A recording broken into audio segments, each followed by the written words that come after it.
আসসালামু আলাইকুম, সবাইকে স্বাগত জানিয়ে আমার আজকের এপিসোডটি শুরু করছি। আজ আমি আপনাদের সাথে শেয়ার করছি টক দই তৈরির খুবই সহজ একটা রেসিপি। এটা একটা নো ফেল রেসিপি। এই রেসিপিতে যে কেউই খুব সহজে টক দই তৈরি করতে পারবেন। ঘরে দই না থাকলে দই বীজ কিভাবে তৈরি করবেন সেই পদ্ধতিটাও আমি আজকের এই ভিডিওতে আপনাদের সাথে শেয়ার করব। আশা করছি সম্পূর্ণ ভিডিওটা না টেনে দেখবেন। ভিডিও ভালো লাগলে অবশ্যই লাইক, কমেন্ট, শেয়ার করবেন। আপনাদের একটা লাইক কিন্তু ভিডিওটাকে অনেকের কাছে পৌঁছে দিতে সাহায্য করে। আর আমাকে সাপোর্ট করার জন্য আমার চ্যানেলটা প্লিজ সাবস্ক্রাইব করে রাখবেন। আর পরবর্তী ভিডিওর নোটিফিকেশন পেতে বেল আইকনটা প্রেস করে অল বাটন সিলেক্ট করে দিবেন। অসংখ্য ধন্যবাদ আমার চ্যানেলটা সাবস্ক্রাইব করার জন্য। চলুন তাহলে টক দই তৈরির সবচেয়ে সহজ এই রেসিপিটা দেখে নেওয়া যাক। টক দই তৈরি করার জন্য আমি আজ এখানে নিয়েছি গরুর খাঁটি দুধ।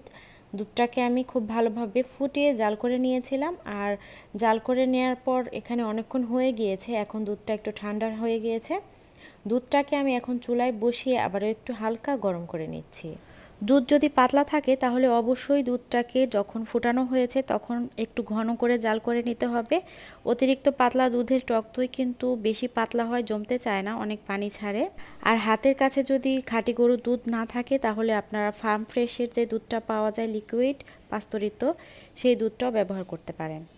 দুধ হালকা গরম করা হয়ে গিয়েছে। দুধটাকে কোনোভাবেই অতিরিক্ত গরম করা যাবে না, একটা আঙুল চুবালে যাতে হালকা গরম অনুভূত হয় এরকম গরম করে নিতে হবে। দুধ বেশি গরম করলে কিন্তু এটা দই তৈরি করতে গেলে ছানা হয়ে যাবে। এখন এই 1.5 লিটার ঘন দুধের মাঝে আমি দিয়ে দিচ্ছি প্রায় 1/3 কাপ পরিমাণ টক দই। 1.5 লিটার দুধে 4 টেবিল চামচ টক দই যথেষ্ট।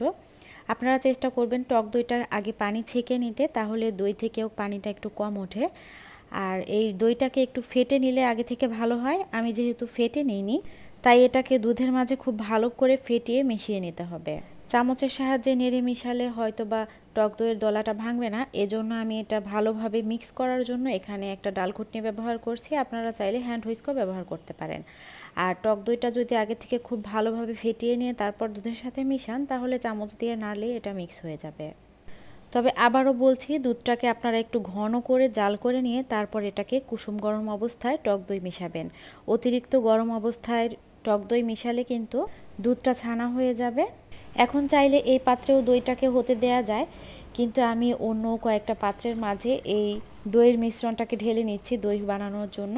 এখন আমি একটা মাটির পাত্রের মাঝে বেশ উপর থেকে দই তৈরির মিশ্রণটাকে ঢালছি। এতে করে উপরের দিকটা কিন্তু একটু ফেনা হয়েছে। দই বাজার থেকে কিনে আনলে দেখবেন কিছু দইয়ের উপরে এরকম ফেনা থাকে। দুধটাকে একটু উপর থেকে ঢাললেই কিন্তু এই ফেনাটা সৃষ্টি হয়। এখন আপনারা চাইলে এটাকে প্লাস্টিক র্যাপার বা ফয়েল পেপার দিয়ে ঢেকে দিতে পারেন। আমি নর্মাল একটা প্লেট দিয়ে ঢেকে রাখলাম। এখন চলে যাচ্ছে, আপনাদের কাছে যদি বীজ দই বা টক দই না থাকে তাহলে আপনারা কি করবেন। তাহলে এরকম একটা পাত্রের মাঝে আপনার পরিমাণ অনুযায়ী, আমি এখানে ছোট একটা পাত্র নিয়েছি, এজন্য এর মাঝে নিয়ে নিচ্ছি মাত্র কয়েক ফোঁটা লেবুর রস। একদম সামান্য পরিমাণে লেবুর রস নিয়েছি। আর যদি আপনারা লেবু রসের পরিবর্তে ভিনেগার ব্যবহার করতে চান তাহলে কিন্তু ভিনেগার দিয়েও সেম একইভাবে দই বীজ তৈরি করা যায়। আমি আরেকটা পাত্রের মাঝে একটু ভিনেগার নিয়ে নিলাম। ভিনেগার আর লেবুর পরিবর্তে এখানে চাইলে তেঁতুল দিয়েও দই বীজ তৈরি করা যায়। এখানে আমি আলাদাভাবে দুধটাকে জাল করে আবারও ঠান্ডা করে নিয়েছি। এই দুধটাকে কুসুম গরমের চাইতেও আরেকটু ঠান্ডা হতে হবে, তবে পুরোপুরি এখনও দুধটা একদম ঠান্ডা হয়ে যায়নি। দই বীজের মাঝে গরম দুধ ব্যবহার করলে কিন্তু এটার সাথে সাথে ছানা কেটে যাবে। এটাকে একদমই খুবই মাইল্ড গরম থাকতে হবে। এই দুধটাকে এখন আমি 2টা গ্লাসের মাঝেই ঢেলে দিচ্ছি। এটা কিন্তু শুধুই জাল করা নর্মাল একটা দুধ, এর মাঝে কিন্তু কোনো ধরনের দই বীজ আমি ব্যবহার করিনি। এখন দুধের সাথে সিরকা আর লেবুর রসটাকে নেড়ে একটু মিশিয়ে দিলাম। আমরা তো সবাই জানি দই গরম জায়গায় রাখলে দইটা খুব তাড়াতাড়ি জমে যায়, এজন্য আমি ইলেকট্রিক ওভেনটাকে 5 মিনিটের মতো 160 ডিগ্রি তাপমাত্রায় হালকা একটু গরম করে নিয়েছি। তারপর ওভেন বন্ধ করে দিয়ে এর উপরে ছোট্ট একটা কমফোর্টার বিছিয়ে দিয়ে তার উপর দইয়ের পাত্রগুলো সব বসিয়ে দিলাম ঢাকনা দিয়ে ঢেকে ঢেকে।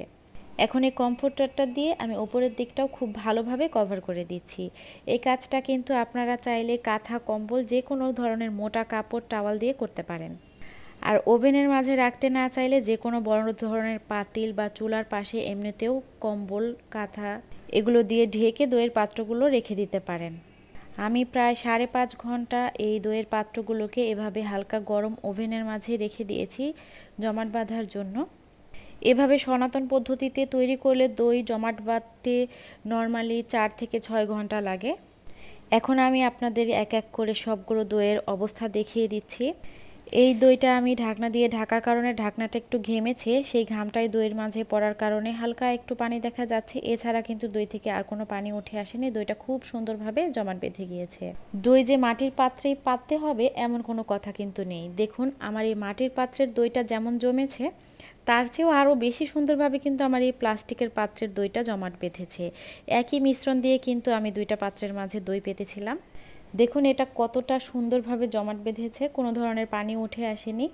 দইগুলো কিন্তু জমাট বাঁধলেও একটু নরম আছে, এগুলোকে ফ্রিজে কিছুক্ষণ রেখে দিলে এগুলো আরও একটু টাইট হয়ে জমাট বাঁধবে। আর এই দই বীজের দইটাকে দেখুন, এর থেকে কিন্তু বেশ খানিকটা পানি উঠে এসেছে। পানি উঠে আসলেও এই দই বীজটা থেকে কিন্তু আপনারা পরবর্তীতে দই তৈরি করতে পারবেন। আর তার আগে অবশ্যই এই দই বীজটাকে ছেঁকে নিতে হবে।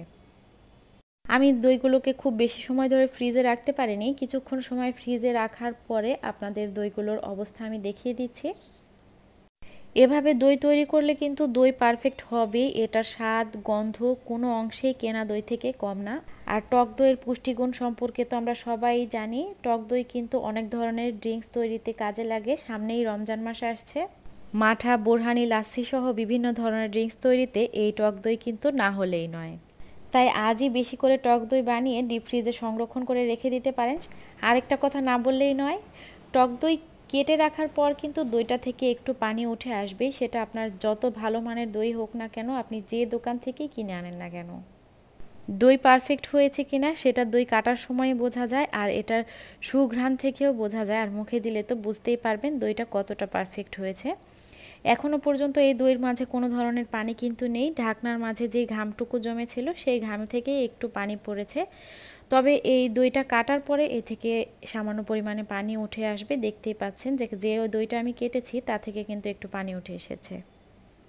এটা খুবই নর্মাল, দোকানের কেনা দইতেও সেম ঘটনাই ঘটে।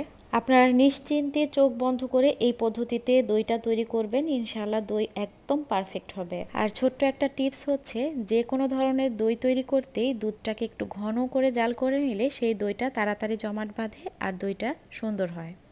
আর এই বীজ দইটা থেকে একটু বেশি পরিমাণে পানি উঠে এসেছে, তবে চিন্তার কোনো কারণ নেই। এই বীজ দইটা থেকেও কিন্তু ছেঁকে পানিটা ফেলে দিয়ে যে কোনো সময় দই পাতা যায়। আর এই বীজ দইটাকেও এয়ারটাইট বক্সে রেখে ডিপ ফ্রিজে সংরক্ষণ করে যে কোনো সময় দই পাতা যায়। তবে অবশ্যই এভাবে ছাঁকনি দিয়ে ছেঁকে তারপরে বীজ দইটা ব্যবহার করতে হবে। তবে একটা সত্য কথা হলো, ভালো একটা দই পাতার জন্য কিন্তু ভালো একটা বীজ দইয়ের প্রয়োজন হয়।